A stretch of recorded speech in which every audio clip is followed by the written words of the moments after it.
Universal Basic Income, or UBI, is the idea of giving every citizen a fixed income, no strings attached. But can this ambitious idea truly work? UBI aims to guarantee basic financial security amid job losses due to automation, gig economies, and economic uncertainties. Experts argue that a steady income can reduce poverty, improve mental health, and can increase risk taking abilities like starting a business or moving back to school. Studies confirm this.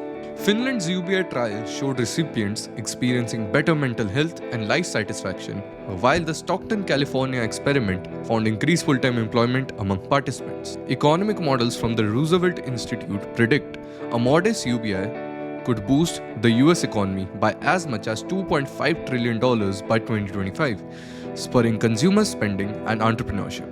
However, the Hoover Institution's research warns a trade-off.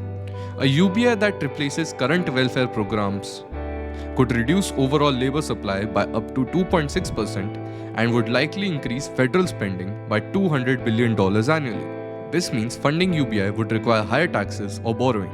UBI could empower people to invest in education and skills, leading to higher employment in the long run. Trials in Namibia and India demonstrated lower poverty rates, improved nutrition, and better school attendance.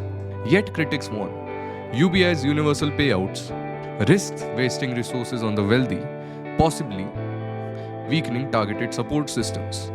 Some studies also raise concerns about inflation or reduce incentives to work, especially in lower wage sectors.